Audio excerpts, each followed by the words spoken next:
And Megan, you're still up, so let's rise for the Pledge of Allegiance. Pledge allegiance to the flag of the United States of America and to the republic for which it stands, one nation, under God, indivisible, with liberty and justice for all. Thank you, guys. We're going to go over to Jim in a second. I just want to welcome David Meridian as our student representative tonight. All right, Jim, superintendent's report. All right, thank you. So I would like to introduce David. Oh, wait a minute. You just stole my thunder. Welcome to David Meridian, who is our new student representative. Always excited to have a student with us. David was also named the Channel 13 Athlete of the Week. So we thought while he was here, we would actually embarrass him a little bit and make him watch this. I'm sure he's watched it 300 or 400 times. So Hyundai Santa Fe versus Subaru Outback. Hyundai Santa Fe. Win. The Averill, we'll keep it in Averill Park. The Averill Park boys golf team won its first ever sectional championship yesterday at Fairways of Half Moon. The Warriors were led by senior David Meridian, who shot an 80 and just so happens to be our athlete of the week. Ashley Miller has his story. You have nobody to blame but yourself when you play bad, and it's all on you if you play well. It's the blessing and the curse of the game. But as the one seed on the Averill Park boys golf team, senior David Meridian is usually playing well. Although last year he qualified for the state tournament and is quick to admit that it wasn't his best showing. I didn't play my best golf when I was over there, so there's even more motivation to go back so that I can kind of set things right this time. But making the state tournament, I would say, is probably my best achievement as a golfer. You heard him speak very candidly about he didn't play his best golf at states, and that was a disappointment.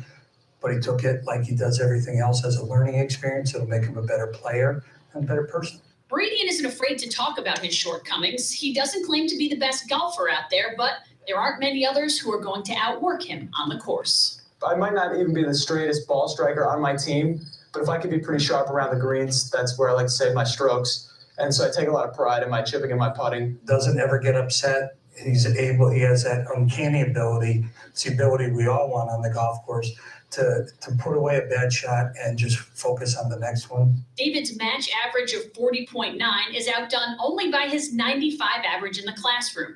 He's a member of student government, the Student Athlete Advisory Council, and volunteers with St. Henry's Youth Basketball. But his favorite place, the golf course. And his favorite competitor, that would be his dad, the man who taught David how to play the game. It certainly adds to the experience of playing golf that I get to play with my father. And he's a good player, and he's a better player than I am, I would say right now.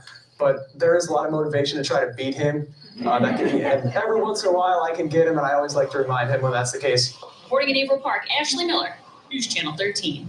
All right, Ashley, if you'd like to nominate an athlete of the week, just look.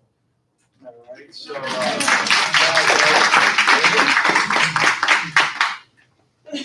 since that, you could add Averill Park student representative to the Board of Education. A couple of the quick things for the board. It's nice having our high school team here, who you're going to hear from shortly.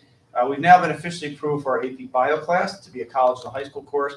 This has been something I know Heath and the high school team is working on for a while, so we're really excited about that. It's going to start in the spring semester, and we'll now have 8 credits from Hudson Valley at the end of that course sequence there. And then finally, you'll see some stuff on the agenda tonight. We're having some unexpected issues with the fire alarm system at the bus garage, and we've requested some of that reconstruction work to be done as part of the emergency project. Again, that'll be on your agenda. Good news is that SED has granted that request, so thank you, Carrie, for working through that with Tony and the folks from Mosaic. Really important because as we go through this capital project, remembering that some of our numbers come in under, some come in over. We always like it when they come in under. Our folks here who are on the facilities committee were part of the decision to make some changes in our roofing, especially at the bus garage. That's given us some ability that we're actually under in that area. And then when things like this happen, we're able to get them into the capital project as an emergency project, and it keeps the funds the way we want them in terms of the impact on our taxpayers. So thanks to the facility committee and our folks in the business office and Mosaic again and Tony for keeping an eye on all aspects of this for us, and we're hopeful that'll be moving quickly. We'll move from the report to the video Linda could hit the lights for us again.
So thank you again to Brian Radowitz for the video. A lot of really positive stuff happening in just a few short weeks. And I think I counted 12 Bray or Sarah angles. So thank you for coming tonight as well. Last part of the report is we'd like to recognize the Board of Education. This is actually Board of Education Week, coincidentally, on the week of your meeting. We know that you folks do not like the attention, so we'll make this as quick and easy as possible, but we do have some certificates for you.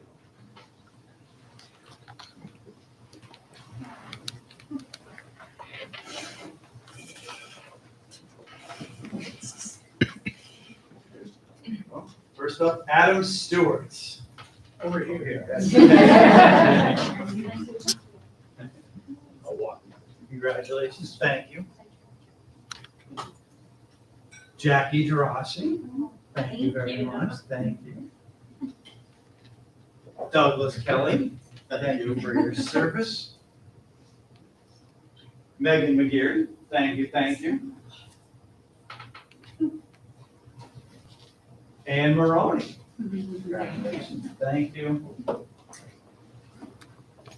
Not only kidding. Samantha Hicks. Thank you, our president for today. Thank you very much. So we know our board spends a ton of time. I know Megan always references the work that goes in beforehand when we come to these meetings, the amount of time that they're spending to make sure we are running smoothly and efficiently. So we thank you for your countless hours and dedication, all for the low cost of $0. Thank you very much. I want to raise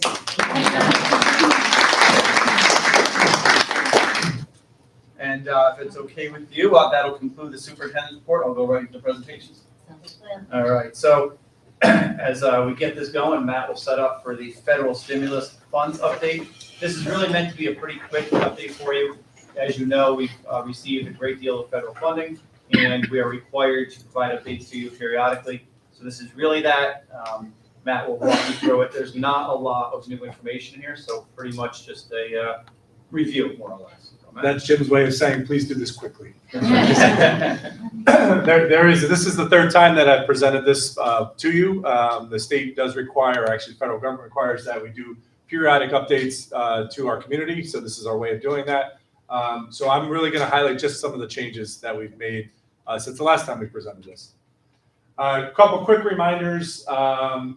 This is made up of two funding sources, ARP and CRRSA, which we call CRISA. Totaling $4.64 million. That's what our district received. The money does have restrictions on how we can use it. It's not just free money. We do have to use it in some certain ways. We have considered carefully, since we received the funds, how to use this funding wisely so that we would not put ourselves in with a lot of ongoing costs that go beyond the stimulus money. We looked at one-time costs where we could and tried to minimize the amount of ongoing costs that we would eventually have to bring back into the budget. The funds do have to be expended by a specific date. I think one of them is important because we're drawing nearer to that. That's our CRISA funds. We have to wrap that up by a little less than a year from now.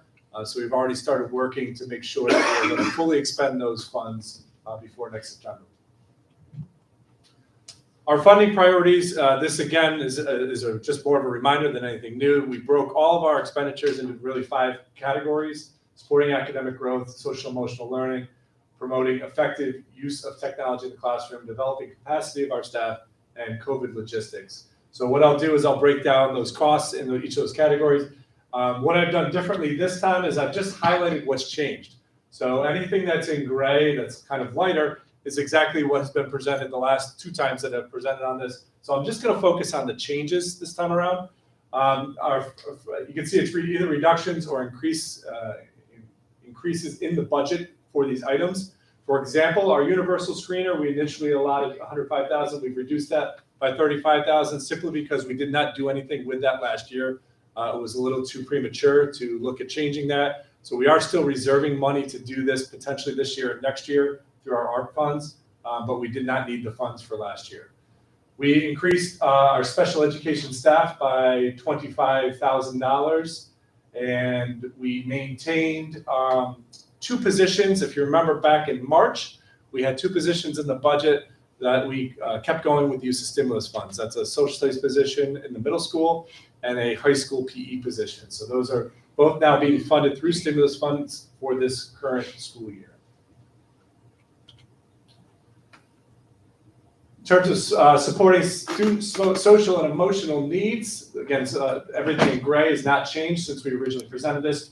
We did add $33,000 for the START program. That is a program out of Rensselaer County that is providing with us a counselor for a half day in each of our elementary schools and our middle school each week for students that are experiencing severe trauma in their life.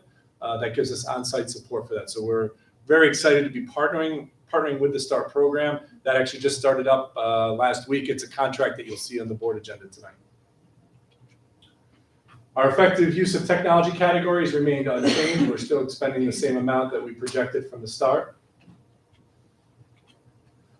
The capacity of our instructional staff, we have some reductions in this area. We did discover kind of two things going on at one time. We have our normal budget process that has always taken place, and then the stimulus side of the house was one that I was managing. We realized that we were double counting teacher leaders. They never actually came out of the local budget. So we permanently removed it from stimulus this past year. So that was supposed to be over 2 years. So we actually have $51,000 that was freed up in stimulus because it was already being paid for in the local budget. We reduced the number of conferences simply because we did not have as many people attending last year because they still weren't offering as many in-person opportunities last year. So we reduced that quite a bit. And then we also have added the Employee Assistance Program, EAP, which is a service that we purchased through Questar BOCES, provide that to all of our staff members We did it last year, and we're doing it again this year using stimulus funds. And then finally, ongoing COVID-related logistics.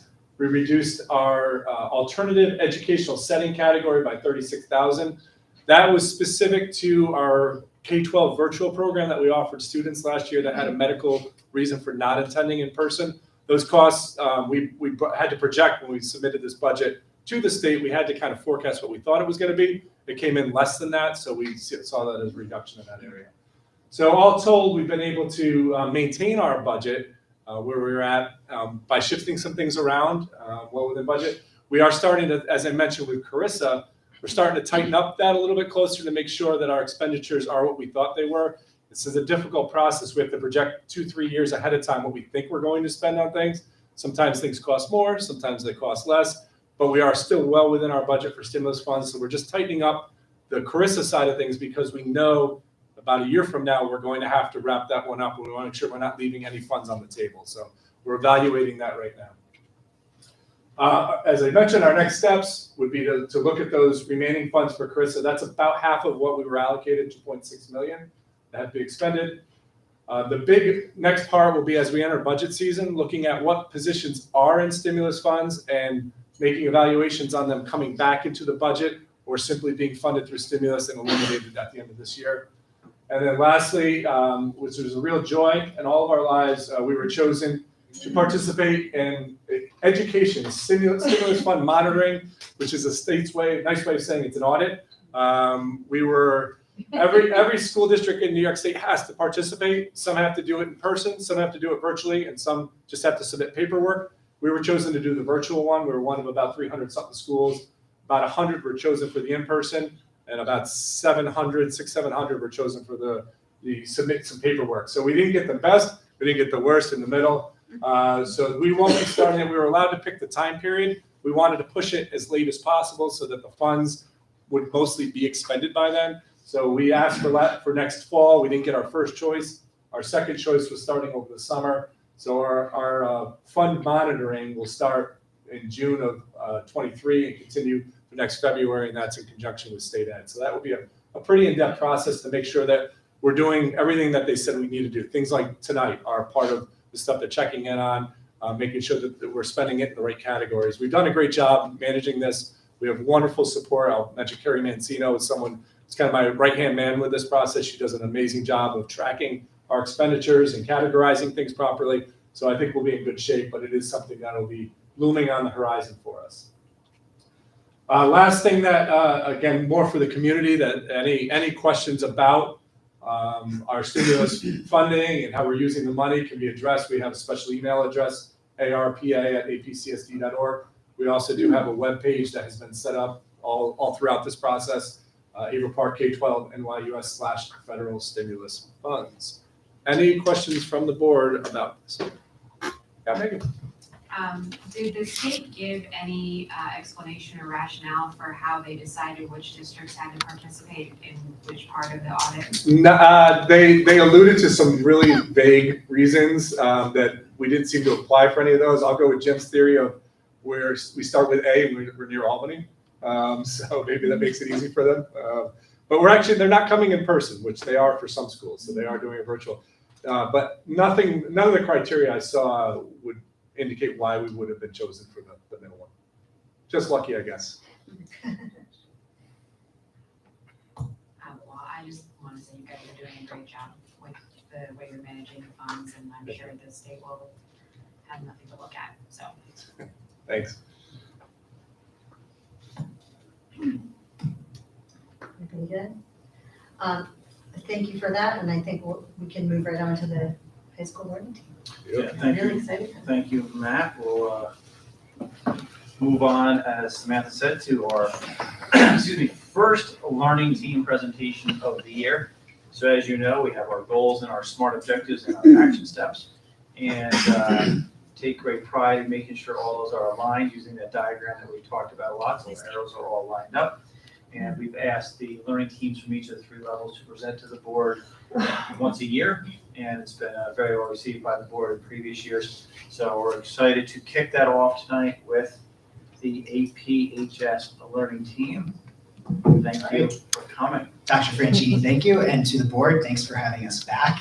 It's hard to believe that it's been a year since we've done this, but we are very happy to be here tonight to share with you some updates about how things are going at the high school, and really more so about what we're planning to accomplish over the course of the 22-23 school year.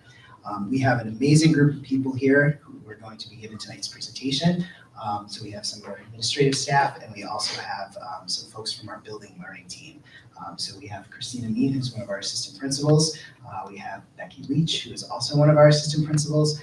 We have Sarah Engel, who is one of our teacher leaders for the social studies department. We have Tracy Ferlito, who is our teacher leader for the special ed department K-12. And we also have Sarah Christie, who is our teacher leader for the K-12 music department.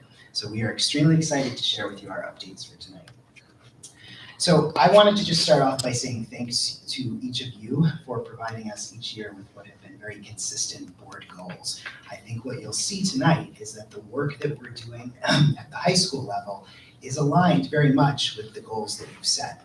And the fact that these have stayed consistent over a number of years have meant that we've been able to really dig into the goals that we're setting, and we've been able to continue to grow in those areas each year instead of shifting from thing to thing each year. So you'll see that a lot of our work at the building level is consistent with what we've been doing for the past couple of years, because we want to keep growing and getting better in those important areas. So everything we're doing is very much aligned with that work that you've set out in the goals. So tonight you're going to hear about 3 different building-wide objectives. Each one of them is again aligned to one of your board goals.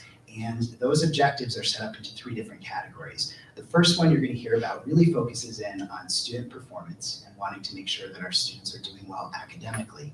The second focuses in on engagement in extracurricular activities outside of the classroom. And the third truly focuses in on digital fluency and our ability to get our students using technology as a means to continue in their growth and their development. So the first presentation of a goal is going to actually come from Sarah Christie, who's going to talk about goal number 1. So last year, like Keith said, the goals have been incredibly consistent for us. So we've been able to track some new data for our student progress. Last year, at the end of the 21-22 school year, 83% of our students passed all of their classes. This year, we've set a target for ourselves to make at least 85% of all students. Oh, and then in the 22-23 school year, I'm getting ahead of myself, 85% of students are going to be passing all of their classes at the end of this year. That is our current goal. How we're going to get to that conclusion is by implementing a newly adopted attendance policy that you have already reviewed and passed for us. The attendance office will provide a written notification. Faculty have made a commitment at our most recent meeting to commit to the code of conduct in response to class cuts in order to make this come into fruition. There is going to be a completion of 2 CFAs, or common formative assessment cycles, by all of our teachers in the 22-23 school year. And we are starting to roll out Operation Graduation Volume 2 based on the process we initiated last year. We're continuing to revise our IST-SST process at the high school, and we're also continuing to look at our interventions via our different academic learning teams at the high school. And now Sarah, go.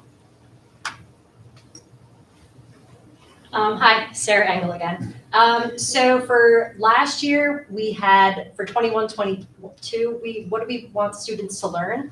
And we identified as departments the 8 to 10 most essential standards at each course, electives, core classes as well, both in content and pace, no matter who is going to be teaching the course. So again, US history students are all basically learning the same core concepts approximately the same time.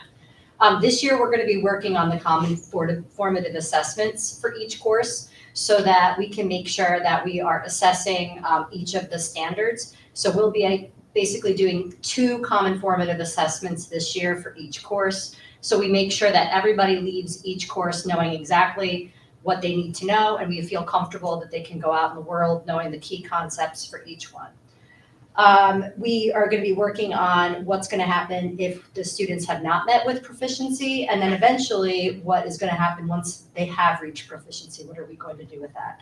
And the biggest important thing is to develop targeted plans to get students to proficiency if they're not meeting with proficiency.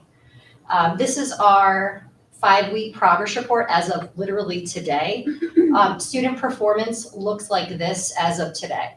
So 86% of our students for this year are projected to pass all of their classes at the end of quarter 1. 81% of 9th graders, 85% of 10th graders, 89% of 11th graders, and 87% of 12th graders are currently projected to pass all of their courses as of the progress report. So again, this is actually significantly higher than last year during the pandemic.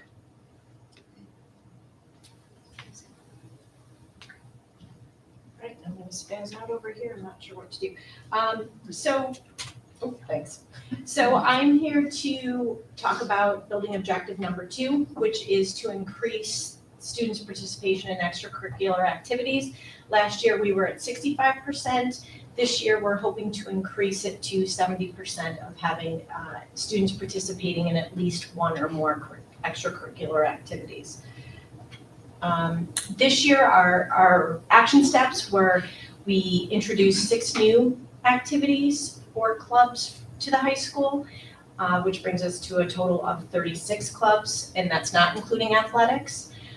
We also have a new website, a button on the website to show what those new activities are. And can I click right on here and show? It's called the Club Hub. And so kids can take a look and see what the clubs are, what they offer, and who the contact person is. So it makes it a little bit easier for them to find that. We're also going to be doing, we did one already during Spirit Week. We had a round table or tables around the cafeteria for students to learn about the different clubs that we offer. And we'll do it again in January of 2023. These are just some of the clubs that we have. The clubs that are in dark print are the new clubs that we're introducing. Some are approved and just waiting to get started. And then our last little highlight here is from our new ELA and theater teacher. She's going to introduce, is she giving away the new? She's gonna talk about it. Okay, she's gonna talk about it. I don't want to give anything away here. The title's not in it. I can tell. Top secret. As the maker, it looks like we've got to change the access on this. That's what I was worried about when I let you run to my room. Okay. I'm right next door. So what we'll do just to kind of keep things going is we'll go back to this video in a couple of minutes once we have the access set up for it. And we'll move on to our 3rd action step for right now, and that's going to be with Mrs. Leach. Hi, how are you? I think, is this the right slide? We're early in the building, right? Yeah. We're here, okay, we went too far. All right, so our last building level goal, we were thinking about how we can measure digital fluency. That's a tough bill. So we currently use Naviance. Students, obviously, if you have a college-bound student, they've used it. They get their letters of recommendation. They get their they apply to their colleges through Naviance. There's a lot of lovely tools on Naviance, and there's a lot of resources on there we thought kids really should begin to access. And we thought we would like to start with our 9th grade and to get them engaged and logged on and using that as a tool. So our goal we discussed was that 90% of our 9th grade students would log on to Naviance and set a personal goal for themselves. So in November, the plan, our action steps are in November, we are going to be holding our 9th grade students in advisory, providing them some PD on how to log on to Naviance, getting them all their passwords, and they're going to actually fill out a personal strengths assessment tool. And at the end of that assessment tool, it talks about goal setting. We're also going to hold them again in December. I'm going to ask them to create a personal goal for themselves using kind of that strengths-based assessment and some other PD we're going to give them, and go ahead and document that in Naviance. We're going to have a mid-year checkpoint. We are going to go back into advisory. We're going to have them check, see how they're doing, assess their progress on their goal, And our plan is on our wellness day in April to provide, have all our freshmen take a session on the wellness day to reflect on their goal. Did they achieve their accomplishments and how did that go? Hopefully next year, then we're gonna build on this. So like the ninth graders would be the students that did the strengths-based assessment. But as they move into 10th grade, to be looking at other products and ambiance to get them to still engage as we move up each year so that they're logged on and they're using that tool. Am I done? Oh, we're early in the game. We're early in the game. That's, yeah.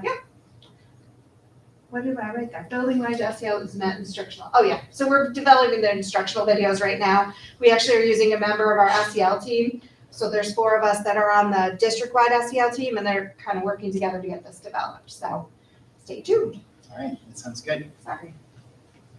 And while we're waiting for our videos to come through, essentially in addition to the 3 objectives and sets of action steps that you saw tonight, we have 3 different videos that sort of highlight some of the things that we're excited about. While we're working on access to that, you have had a chance now to hear about those action steps and goals. Do you have any questions about what we've presented so far so we can at least continue in that sense? Just one kind of going to the beginning. What is LST, SST processes? Yeah, no, that's, sorry. That is, yeah, that's a great question. IST is our instructional support team. So that is a team of teachers and counselors and support staff that meet on a regular basis to look at academic performance and how it is that we can improve that for students who are struggling. SST is our student support team. So that's a group that's more focused in on social, emotional, and mental health sorts of non-academic issues. So it's a group of professionals who get together on a regular basis to focus in on how we achieve improvement for students who are struggling in those areas. Yeah, absolutely. I have just one procedural thing for David. I don't know if they told you, but during all these presentations as student representative, you're allowed to ask questions. You see you over there fastidiously taking notes. I love it. But if anything comes up, you're welcome to ask questions, and participate. This is meant for engagement, so you're welcome to do that here. And then as it relates to the percentages for this number of students who are passing classes, I'm curious how the goal is developed and how we measure up to other districts in the area, obviously, within our own walls, but how are we doing compared to other districts is something I'm interested in. So our baseline for establishing data for ourselves actually came out of the COVID pandemic period, because you'll remember we came to you at one point during the lowest points of the pandemic, and we had somewhere in the 70% of our students who were passing all of their classes. So, we had 25 to 30% of our students who were not meeting with success. So we really started there because we needed to build from that, that ground sort of place. Last year, we had aimed for 82% to be the target, and that was a 5% increase over what we had seen in the previous year. We actually ended last year with 83%, so we exceeded what we targeted and got up to 6% above where we had been the previous year. So our goal is to just keep growing. While I don't know the specific data for course passing and failure rates from other schools, I can tell you that the conversation with Suburban Council principals has really been the same. Students throughout Suburban Council, throughout the region, really struggled during COVID, and we saw a lot of issues with academic performance where we really hadn't before. And one of the reasons that Operation Graduation emerged last year was because as a Suburban Council school, it would be somewhat atypical to find yourself in the month of May having a large number of seniors who were in danger of not graduating because of local credits, right? And yet, because of the unique factors that we experienced from COVID, for the first time ever, we were looking at some significant issues with our seniors who were in danger of not failing. So we really want to keep a really close eye on our student performance. We want to see more and more of our students every year meeting with success in all of their classes. And we particularly want to make sure that every student is graduating on time and with their cohort. Yeah. Can you be a little more specific as to the services you might offer those students who are not passing? How are you going to increase the percentage from year to year? What services, support services will be offered more? Absolutely. So I'm going to diversify the voice a little bit. Mrs. Leach chairs our SST and our IST team, so I'm going to let her jump in and talk a little bit about the interventions that they've been working on. So the SST team meets weekly, and it's the counselors, the principals. We assess the students that we're going to talk about based on a number of factors. Like we'll take this data that just came in today. That'll be on our next SST meeting. We'll be digging in and looking at our students and their performance. We also take referrals from teachers. If a student is in danger of not passing, we do a variety of things. We may refer that student to an academic instruction period during the day if it was specific to a content area. We may, schedule a parent-teacher conference. We may hook them up with a peer tutor. We may hook them up with a teacher advisory. We're going to go see my teacher in advisory and just support them a little bit more. If it's more of a social emotional learning we need, we may say, oh, we're going to ask the counselor to meet with them weekly or the social worker to meet with them regularly. If it's an attendance related thing, we may have probation get involved or an outside agency, like a referral to a mental health clinic, or even if they have a counselor start to coordinate with their outside services to support their efforts here in school. Those are the types of things we do. And it really depends, and really sky's the limit. We try to be as creative and think outside the box as we possibly can because, kids are super unique and their needs are unique. So we try to, diversify our approaches to those needs, so. What is that first one that you mentioned, the academic period? What does that look like? So an intervention period would be a student that's struggling in a core content area. They would be assigned a 40-minute period with, like the math teacher would have an intervention period, and they would work, it's a small group, it'd be less than 5 kids, and they would work on specific skills. We also when they get referred to an instructional support team, we set a goal for them. Specifically, why are they here? It's not just like, oh, they didn't do their homework. It's like they're really struggling with a specific skill. And then we monitor that and kind of revisit that and assess their progress. So we check back in. So getting referred into an intervention doesn't mean that you're referred there for the rest of your year, perhaps. Maybe it is, but we try to assess and see that they're moving forward and they're having progress. Thank you. You're welcome. I just wanted to say something about that. Actually, and also they do a nice thing with the intervention as well. If it's not specifically a class, they also have, say somebody passed a course, but they didn't pass their regents. They also have an intervention to help them pass their regents as well. So they might have passed the course last year and they failed the regents. They put them into an intervention so that they can successfully pass the regents that's coming up next. So that's also a nice service as well. We also have instructional support periods. They're typically offered by a special education teacher, but they're bigger, a larger number of students can be referred into them, and any student can be referred, so you don't have to be a special education student.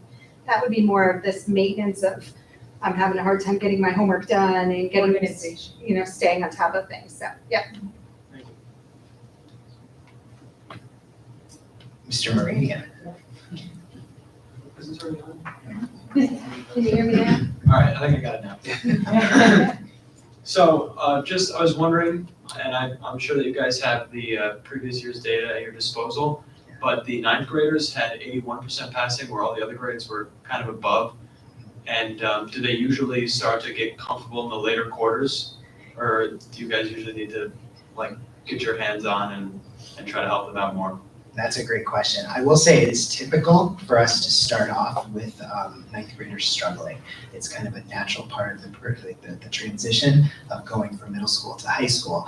I think Mrs. Engel could say a couple of words about that because she teaches 9th grade and she's really good at it. So I'll let her shed a little bit of light on that. Yeah, so I basically live in 9th grade, so totally, David, you're absolutely right. The transition to high school is a little rough for some students coming from Algonquin. As hard as the Algonquin teachers try, there are many students that have not met with success in almost all of their classes at Algonquin. They have gotten the interventions at Algonquin and still not been successful. So by the time they get to 9th grade, they're not really prepared for that number of, you have to get a 65 or you don't pass. They think we're bluffing almost. I don't know any other way to say it. They think that at the end of the quarter, the 42 is just going to be a 65. And so it takes them sometimes a quarter or two to get back in the game of, no, like it really is a 65, the actual number or higher. So yeah, it's a little bit of a rough adjustment. And again, this is only the 5-week mark, remember? So we do have some students who it does take them a few weeks to get going. And now that they start to get chugging along, it'll get better. But I will say that that is actually a very typical progression where it's 9, 10, 11, and then a little bit of that senior slump before we get those guys back in.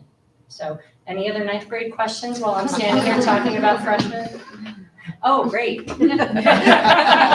Just real quick, to one of the comments that you said, that they're not meeting success at Algonquin, then why are they being passed? I don't really know the exact answer to that. What I do know is that for years they have realized that just holding a kid back in elementary school and then holding a kid back in middle school does not actually mean that they will be successful in high school. It just means that they're like driving to 8th grade and then that gets a little awkward. So they've decided to, have the kids, they really, really try to have the kids meet with success. I'm not saying anybody's dropping the ball by any means, but we do have many kids that even with their supports and even with their summer transition program and even with their homework club after school, for a variety of reasons, they are just not meeting with success.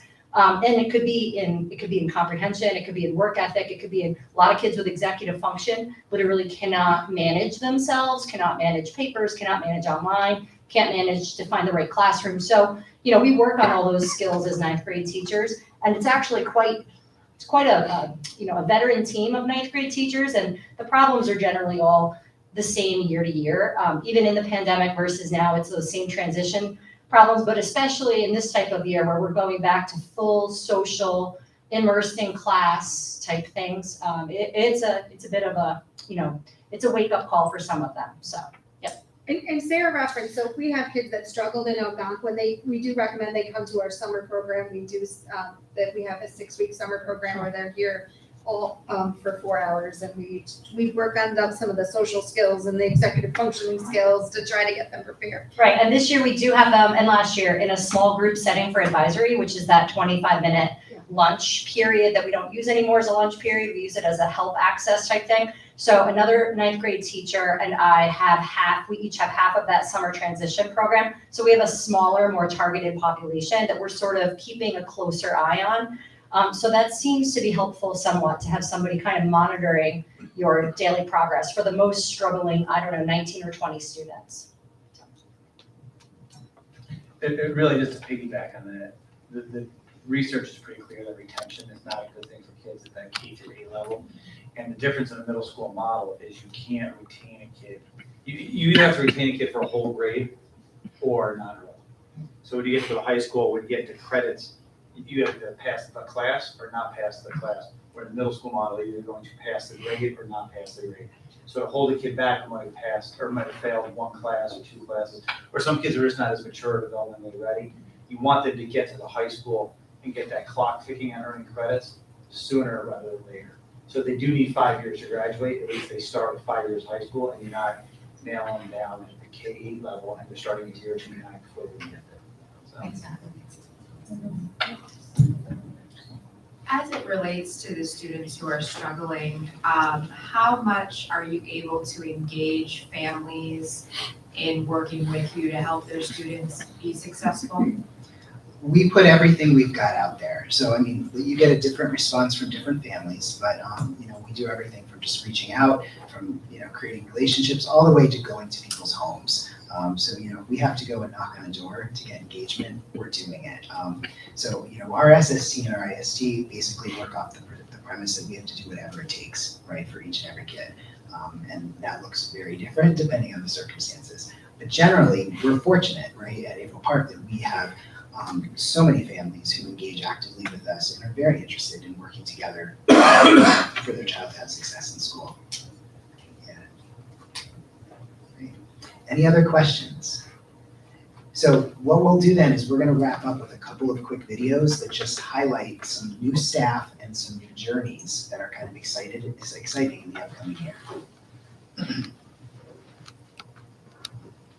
Hi, I'm Nicole Monroe. I'm teaching English 11R and acting and intro to theater. And I am one in a big support staff directing and producing the play, the first fall show, and the musical. I'm really excited about it. And I think this offers kids so many skills. I think doing acting with kids, along with all the other things I do during the day here, really allows them to develop their communication skills, they're working with each other. I think that they learn things that they didn't even know that they were going to learn, and that's really a big key to education, is kind of sneaking that learning in whenever we can. So I think what we're doing here, what we're building, is a really awesome cohesive group, and I think we're going to be able to create and foster creativity, years and years from now. And I'm gonna fast forward to some of our, I flew right by them, here we are. Some of our other new staff and the great things that they've got going on. This is Kyle Kozlowski, who is our newest addition to my technology team. And he's taken over the construction technology. Hi there, I'm Kyle Kozlowski. I'm the new construction technology teacher here at Averill Park High School. We've been hitting the ground running so far with the 3 courses that I teach, Construction Tech 1, 2, and Practicum. Our students in Practicum have been actively involved out in the community, working at homes in Bradley Park for Bradley Park Builders. They specialize in Westchester modular homes, and the students have been actually working in the future home of the owner of the company, doing foam board insulation, and they're going to be putting some steps for critical egresses in the house next. And we'll be doing some other projects for community members along the way. Other students have been engaged in learning about the tools and the variety of machines that we have in Construction Tech 1, kind of getting their feet wet with the whole idea of construction and what we offer in the program. And students in Construction Tech 2 are really working with residential structures and learning the basic footprints to build up. We've been doing concrete and foundations and learning about blueprints and how to interpret different meanings and codes on there. And it's culminating to be a great opportunity for the kids and really getting them actively involved in project-based learning. And the photo there is the construction practicum group on site at that house that he spoke of. We also have Miss Morgan Parks that's joined us as our library media specialist. Mrs. Park has brought to us some really new and innovative, exciting things with the Fab Lab, which you'll see and hear about from her.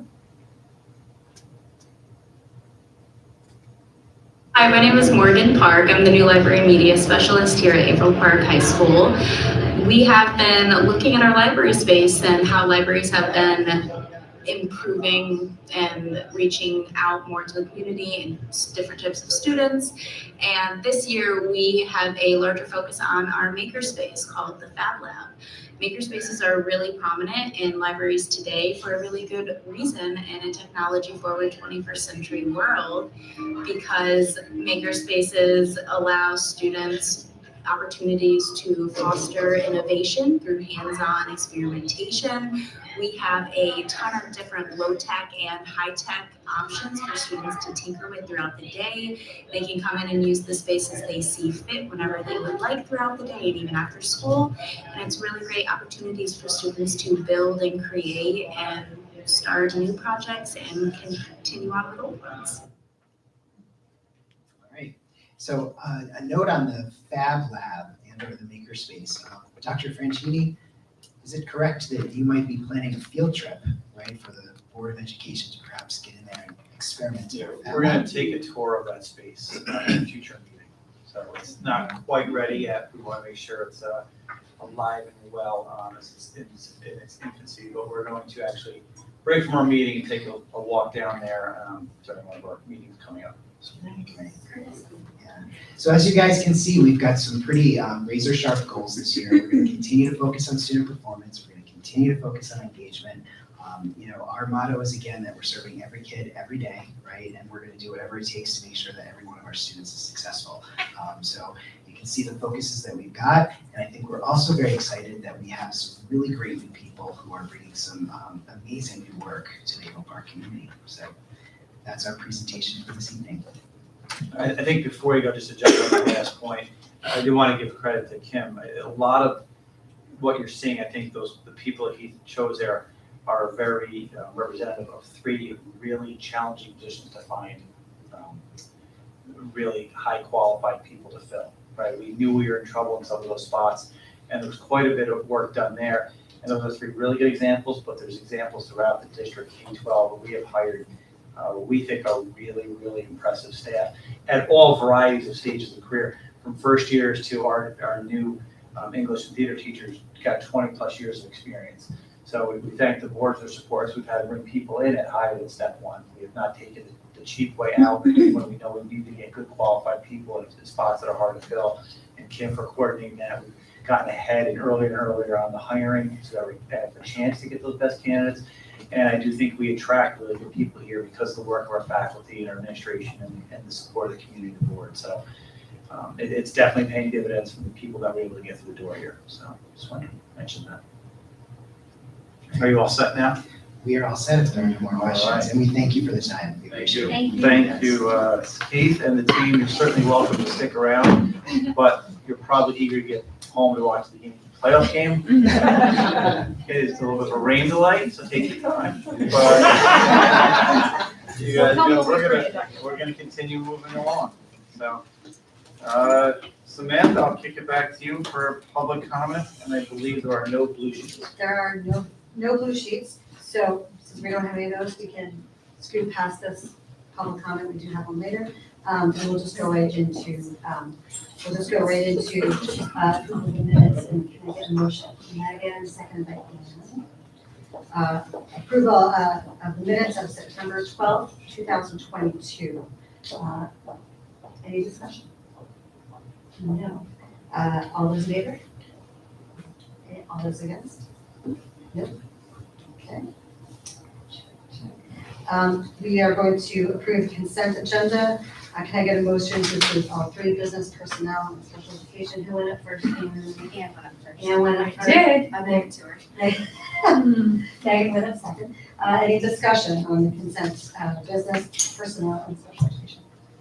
I just want to highlight the donation from OBP to go towards their high school musical. It's going to be in the spring. I'm very, very excited for it. And just want to thank the Off-Broadway players for inviting us to attend their fall showing. I'm probably going to mention it again in my board member report. But really just proud of the hard work that our theater students are doing. I just like to, in addition to that, there's 2 donations I'd like to acknowledge. Forgive me if I pronounce this wrong. Gordon Key for the 2001 student group for use in the high school automotive program, and Kathy Slyer for the Braille labor alert for visually impaired students. In the personnel, I just wanted to take a moment to, we approved a bunch of winter coaches in there, and I just want to wish them the best of luck in their seasons. It's exciting. Finally, I want to congratulate Laura Avery and Edward Gray on their retirement. Thank them for their years of service. Laura Avery was at 21 years of service, if I got that right, and Edward Gray at 12 years, both in our buses. So thanks so much to those guys for sticking around so long. Any more discussion? Ready to vote? All those in favor? Okay, all those against? Okay. Resolution. So Jeff, here goes. Can I get a motion to approve the memorandum of agreement by and between Averill Park Central School District and Averill Park Teachers Association regarding the scheduling of special education students and the coordinator of advanced placement exams? Adam and Megan. Any discussion? All those in favor? And all those against? Yes, thanks. Okay, 10B, can I get a motion to approve the agreement by and between Rensselaer County and Averill Park Central School District regarding the student assistant specialists? Megan and then Ann. Any discussion? I do this every single meeting. I'll do it for every single meeting until I'm no longer on the board. I just want to mention for the public's benefit, and also David, because he's new to the party here, that we receive all of these documents in advance of the meeting, and they are all reviewed individually with the opportunity to discuss by the board in advance of the meeting. There's several hours of work that go into this so that everybody understands. These have all been read thoroughly prior to us meeting here to approve them. All those in favor? All those against? Okay. 10C, can I have a motion to approve the agreement retroactive to September 16th, 2022 between the Averill Park Central School District and CDB Connections? Megan and Ann, any discussion? All those in favor? All those against? 10D, a motion to approve the agreement between the Averill Park Central School District and Start Children's Center, Inc. Megan and Adam, and any discussion? Nope. All those in favor? And all those against? Okay. 10E, can I have a motion to approve the memorandum of agreement by and between the Averill Park Central School District and CSDA regarding employees who may be appointed to a promotional type position but have already reached the top step? Jackie, I think you beat Megan. So Jackie, and then Megan seconded. Any discussion? Okay. All those in favor? All those against? Adam is against, yeah? No. No, I'm sorry. All those, I was for that, sorry. all those against, all those in favor. Let's try this again. 10E, all those in favor. All those in favor? All those in favor, 10E. Let's see, there we go. Okay. Good catch. 10F, a motion to approve the interscholastic hockey merger 2022-2023 intermunicipal agreements. Adams first, Megan seconded. Any discussion? Just want to say I'm really glad that we can offer this opportunity to our students. Want to thank the other participating district for partnering with us. It is, always a challenge for some of the, less popular activities, so I'm really glad we can participate in this. You're here. Thank you. Anybody else? All in favor? All against? Okay. 10G, a motion to approve the consultant agreement for related services by and between the Averill Park Central School District and Dr. Ross Green. Megan and seconded by Ann. Any discussion? All those in favor? Okay, all those against? Okay, 10H, can I get a motion to approve the seeker resolution? And again, this is regarding that emergency project in the bus garage. Adam first, Doug second, and any discussion? All those in favor? All those against? Okay, we're almost there. 10I, can I get a motion to approve the district's corrective action plan as it relates to the findings noted in the single audit issued by Marvin & Company's CPAs for the fiscal year ending June 30, 2022? Megan and then Adam, any discussion? None? Megan? I hate to constantly be the one, but I want to thank our representatives who serve on the audit committee for their work. It's a lot a lot of extra stuff that goes into working on an audit committee, and I appreciate the extra time they put into that. Ann? I just want to say quickly that in terms of the audit committee, I want to thank Carrie for her prompt and thorough corrective action plans. They addressed the issues, and even though we had a clean audit, they addressed the issues and keep us going in the right direction and on the right side of things. I appreciate your work on that.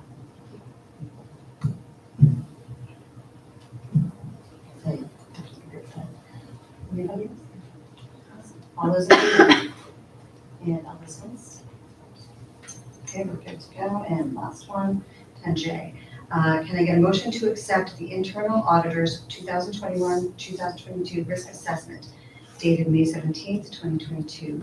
Approve the district's corrective action plan pursuant to section 170.12 of the regulations of the Commission of Education as it relates to the internal auditor's 2021-22 risk assessment report dated May 17th, 2022.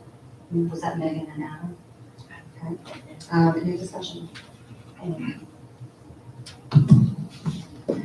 Once again, it was a very comprehensive internal audit, and I'm always pleasantly amazed at the work that gets done and how deeply they look into the issues that are important to the district and to the community, and the corrective action plan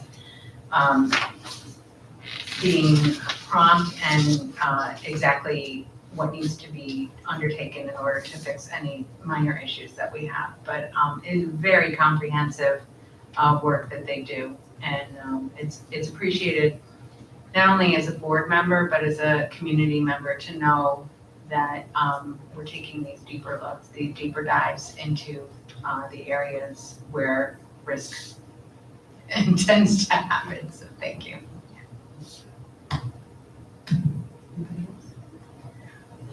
I just have something similar, that it really was gratifying to read that's just strong risk assessment report. Stability is so important, and it makes you feel very confident in what you guys are doing here. So Carrie, thank you.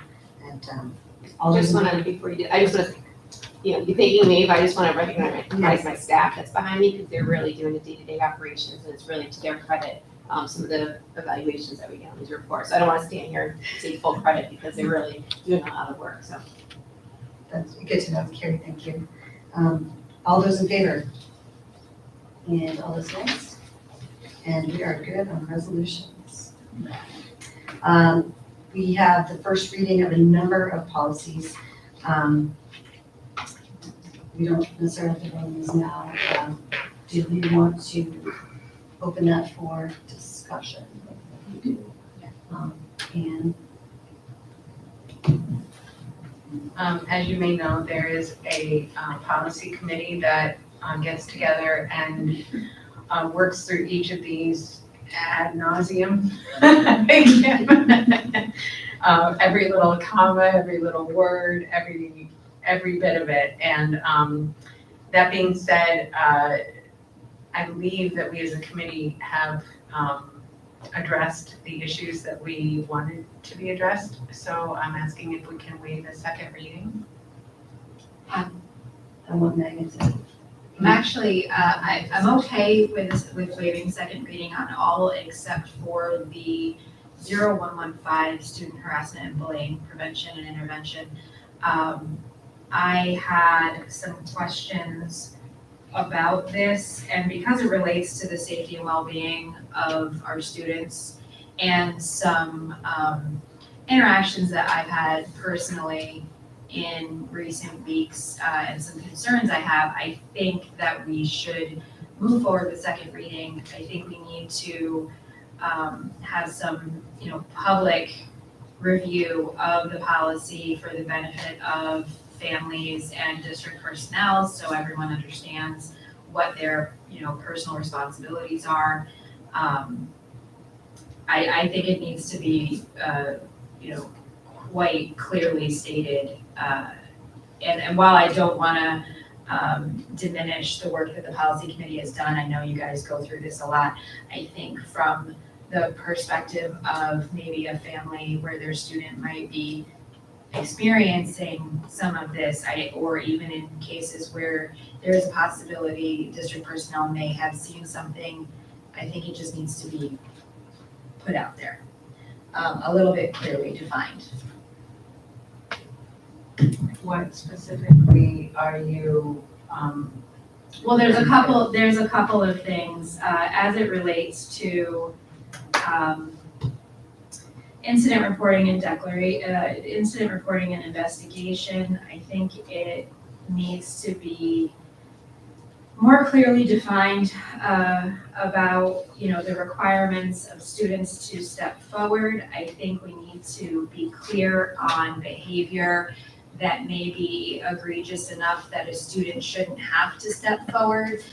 Responsibilities of, to be clearly stating staff who observe or learn of incidents of bullying are required in accordance with state law to make an oral report to the building principal within one school day and to fill out the district reporting form within 2 school days. Staff who are unsure of reporting procedures are expected to ask their supervisors how to proceed. District employees may be deemed to have permitted unlawful discrimination or harassment if they fail to report an observed incident, whether or not the target complains. So that, I think, is probably not a well-known passage. I think it needs to be understood what's expected of people. If they were to witness behavior, I think maybe we need to be more clear about some of that. I also had some concerns about the other section as it relates to accommodations for the targeted student. Because I feel like it may imply that the targeted student be removed from a situation which I feel is punitive to the targeted student. And so I have some concerns about that, where it relates to accommodations being made. Provisions for students who do not feel safe at school. While of course our intent is to make sure that every student feels safe at school, I want to make sure that it is not perceived that the perpetrating student, the actual, the problem in the scenario is that they're not going to be inconvenienced, but the targeted student is going to be removed from the situation. That I just want to make sure that we're clear on how we're addressing these situations, that the student who's already in the weaker position or the position where they're already experiencing I hate to even say unpleasantness because that doesn't necessarily convey the real feeling of it. I want to make sure that those students are not being further inconvenienced and removed from their opportunity to learn, that the perpetrating student is receiving the appropriate consequences, and that there is no message that this even could be misconstrued as being tolerated behavior. So I feel very strongly about this, and I want to make sure that we are addressing it fully, and I don't want to waive a second reading on this policy. The others I'm fine with. This one I want to make sure that we've covered it in depth. Can I make a suggestion that if we include that in our next policy meeting, which I believe is coming up within the next couple of weeks, and we can make sure and get, one of us can sit down with Megan and get as many notes as we can from you and bring that into the meeting. Or Megan, you could, send a draft of your suggestions and your ideas for that, this area. Like, in that second paragraph, it does indicate that the district recognizes that there is a need to balance accommodations which enhance student safety against potential to further stigmatize the targeted student. So it says, therefore, each case will be handled individually. And it goes on to discuss that. But as you're, you say you have concerns and you want it to be more specific, but you're not saying what those specifications should be or what specific concerns you have. So if you could just, document those so that they can be reviewed, and then they have to, from my understanding, go to NYSBA to be reviewed by them. So the reason why I'm not stating specifics is because my fear is that I don't want to expose individual details in what I have no problem taking the conversation offline so that I can be more frank about the information that I have, or the situations that are specifically driving my feelings on why I'm not clear on how. Well, that's not going to end up in the policy anyway. Well, no, I understand So what we that. need to know is what wording you want used to get to that goal that you're looking for. Okay. So, And we don't need to know the specifics of why, right. but so much as, where do you feel that it's weak and where it could be enhanced. And I'm happy to do that. I wanted to make sure that we weren't moving past further discussion of this particular policy. I believe we discussed this one quite a bit. Yeah, you definitely did in policy. Jackie, did you ever get into this? I was just gonna say, if we're not all feeling comfortable with not going forward with waiving the second reading on that policy, why don't we just wait on that one, go forward on the other ones, and let's hear what Megan has to say, and then we can bring it up again for a second. I'd also, I don't know if it's on, I'd like to not waive second reading on the student personal expression policy as well. So those two I had comments about. So Jim, does it make sense for us to, as soon as we nail down exactly when our next policy meeting is gonna be, which again, should be probably not next week, but the following week, can we ask the two of you guys or anybody else, who wants to jump in on those two, to send us whatever language you have, and so that we can incorporate that. Who is on the policy committee, please? I think we just send it straight to Kim, right? Yeah. Not to us. Oh. Don't send it to me, don't send it to Ann, send it to Kim. That's my assumption. Yeah, absolutely. Awesome. And so if we want to, and Jim, educate me here, if we want to waive second reading on 2310, 2340, 2360, and 5205, do we need to do those individually, or can we make No, a I think you motion can make a as motion to waive the second reading on the following policies. on those? Okay. And Linda, did you get those numbers? Yes. Okay. So I'll make a motion to waive second reading on 2310, regular meetings, 2340, notice of meetings, 2360, minutes, and 5205, eligibility for curricular and extracurricular activities. And do I have a second from Adam? Thank you. Any more discussion? All those in favor? And all those against? Okay, we're good to go. All right. I see both your sheets, so we can see the public next time. And we'll start with, we'll go over the board member reports, and David, if you're comfortable and you wanna jump in, just jump right in, and then we'll just go to Adam and around. Okay, thank you very much, and I certainly feel very welcome today, and definitely privileged to be able to represent all the students at this meeting. And I think every member here today has certainly made an effort to make sure that I'm comfortable, and it's definitely appreciated. So that aside, just some things that have been going on at the high school. Last week we had our Powder Puff game, which is a girls' football game featuring the juniors and the seniors. I was the senior head coach, and it was certainly a passionate game. But leading up to the game, there was a lot of concern about how the game went last year, because there was a lot of negativity between the two grades.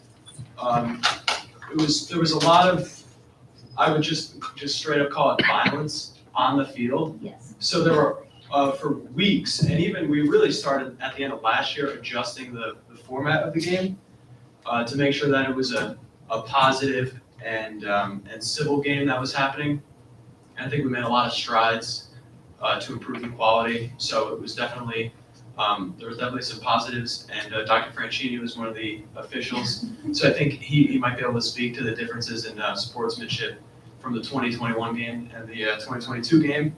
So definitely trending in the right direction there. And then a lot of students felt so positive about that game that there was an initiative to have a boys volleyball game, so kind of flipping the concept in November, and all the funds raised are gonna help support Hurricane Ian, and that was passed through the high school, I think 2 weeks ago, and that game's gonna be in November. So we're certainly looking forward to that. And then another group that's kind of new to the high school is the Unique Opportunities Group, and basically what that is providing activities that students can do that aren't necessarily educational, but just can help bring the community together, which I think was the second initiative of the board, which is making sure that all the students are engaged in the school community. So like I said, they're not educational activities, but we think the students will be able to come together. And I'm a part of that group, and one of the things we're trying to put together this year is sending a lot of students to a New York Jets football game, which there's no educational value there, and I would, even though I'm a big Jet fan, I wouldn't argue with that. I mean, if I talked for a couple of hours, maybe I could, but I don't think so. But there's no doubt it would be very easy for me to argue that students can come together and have a really great time doing that. And that's not the only thing the group's gonna do, that's just one example. But there's a lot of passion surrounding those ideas, which is nice to see. And the one last thing I'll say before I, stop talking is the last week and the week before that, we were able to hold our pep rally and our homecoming dance, which are things that even I think juniors and sophomores have never seen because of the pandemic.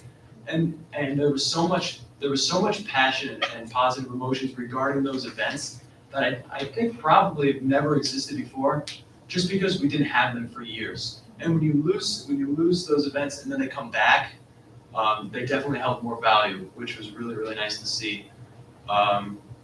So the post-COVID world that I'm experiencing my senior year, and hopefully it's going to be the only year that's not affected by the pandemic at all, because my freshman, sophomore, and junior year were affected quite heavily.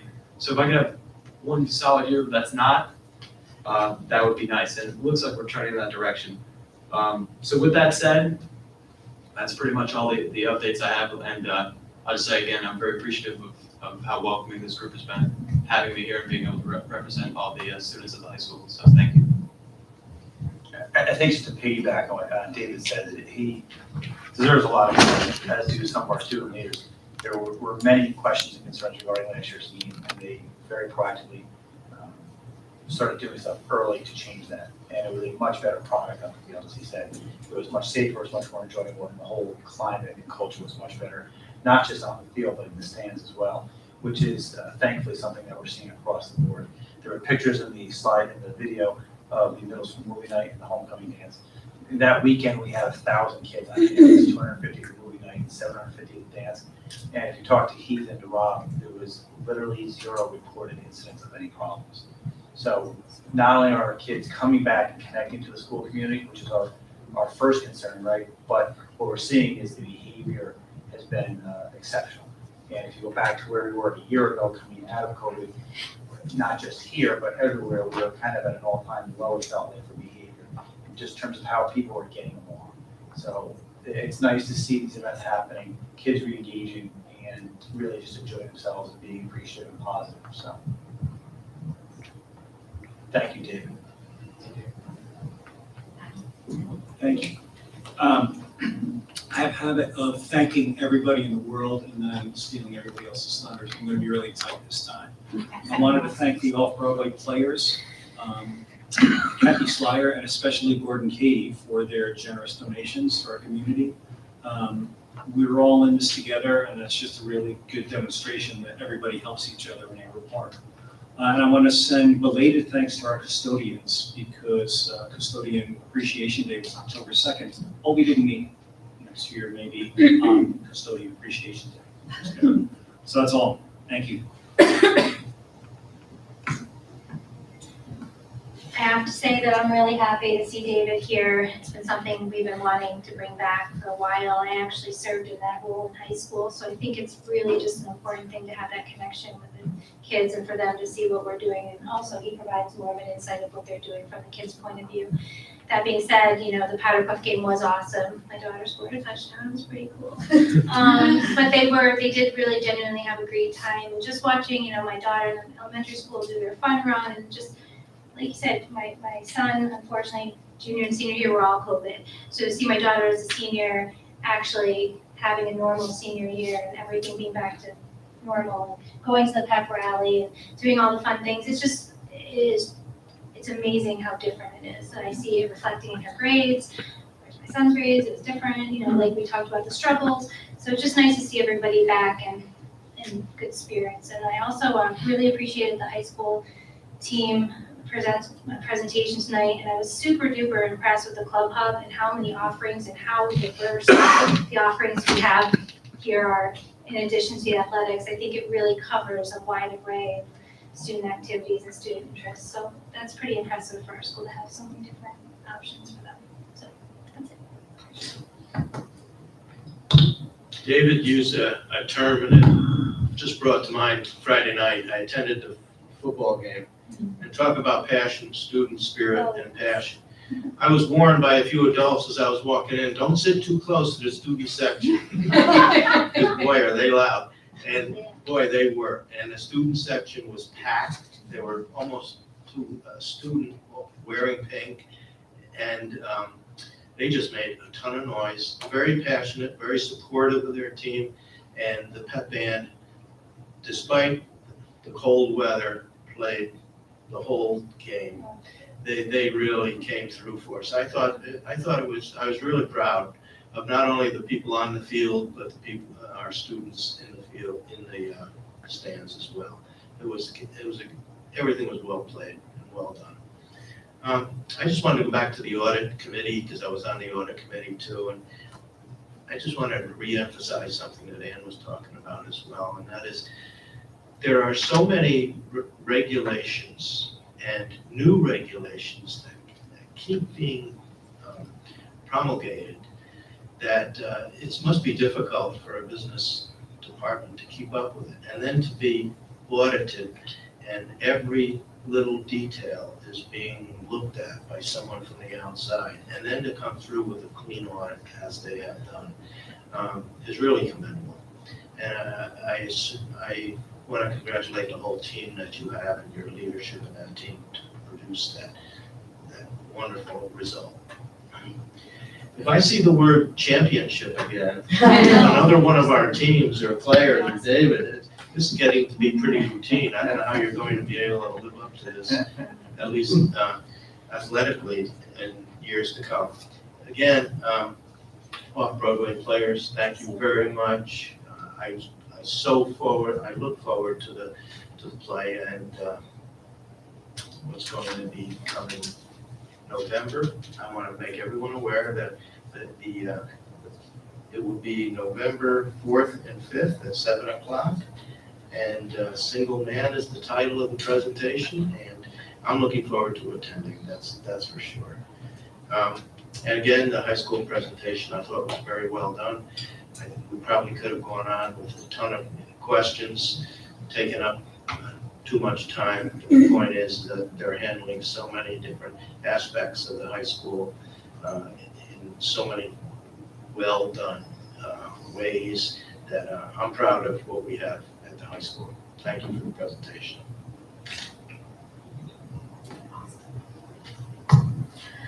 I want to thank David again for his input tonight. I was also really pleased to see us have this back as this level of communication between us and the students. I think it's important for engagement, and I'm looking forward to next week's community engagement meeting because that is just another initiative where we try to interact as much with the community as possible for the benefit of the students here. I want to mention Odyssey of the Mind. I know they put out feelers that they are taking new members for Odyssey of the Mind. Amy Miller at the middle school is the advisor for Odyssey of the Mind. So if you have a student that's interested in participating, please reach out to Amy Miller.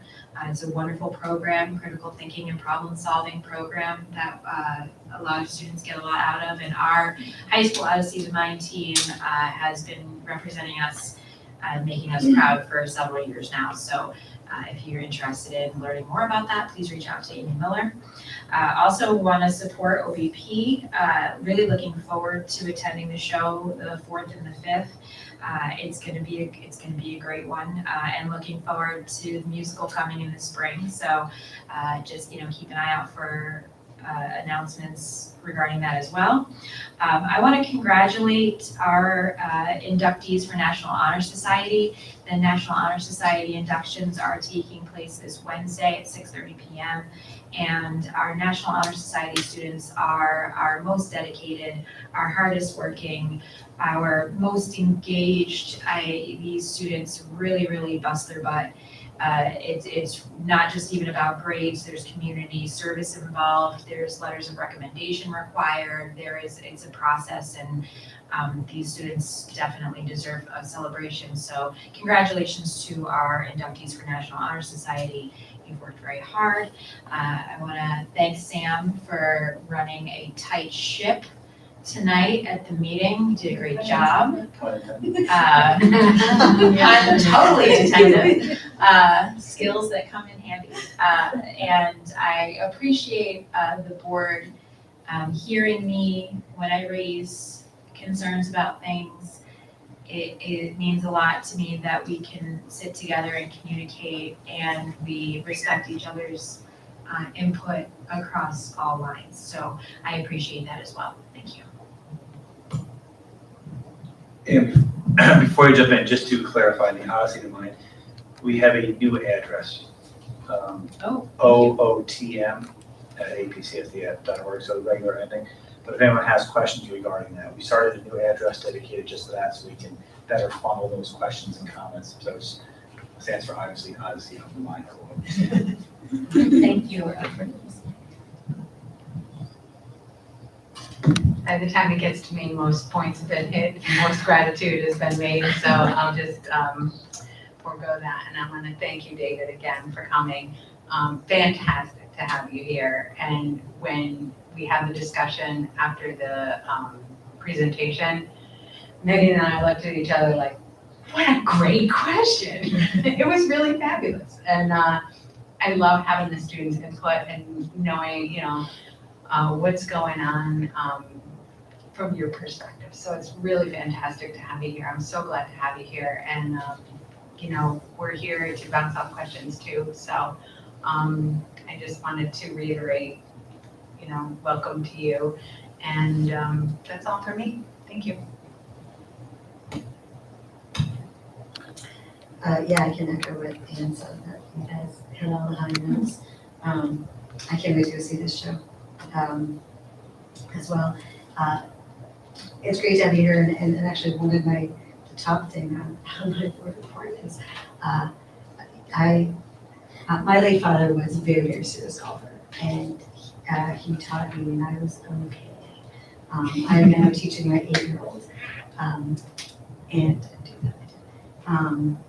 and she loves it, and she's making me better because I'm practicing again, and just big congratulations to the golf team. It's just great, and if you ever want an 8-year-old mascot, she's happy to accompany you off the driving range to the green. So congrats to them. I just wanted to take a moment. Kind of buried in our agenda tonight was some resolutions involving CSD and APTA, and they were about sort of small but important details, and it was very, again, I won't use the word gratifying again, but it was very gratifying to see these teams, administrative, on the ground, in the unions working together to pinpoint these little issues and work them out collaboratively to solve the problems, right? That's what we are shooting for, is to build, and this is what we appreciate among many other things in Jim and his team and all of you guys is your ability to, you guys have engendered trust in the people that you work with, so that when these little things come up, everybody can get together and work out the details. And so I just want to give my appreciation for, again, working collaboratively, letting these processes work themselves out and building trust with each other. So thank you for that. Well, thank you. And Terry's here for APTA. It's a shared responsibility with Terry and the leadership at CSEA, so thank you. Yeah, I mean, it's really, I appreciate seeing your workplace meant to work, right? So thank you guys. That's all I have. I feel like we need to get Jim to, and some other folks to a Yankee game. They're not live, I'm assuming. Motion. But motion to adjourn, that would be Jackie, then Megan, and that's how I saw it. So adjourn to the Yankee game. All in favor? Aye. All against? That's it. Please don't stay. No, I have to stay. Go root for your team if you want. That was off the record.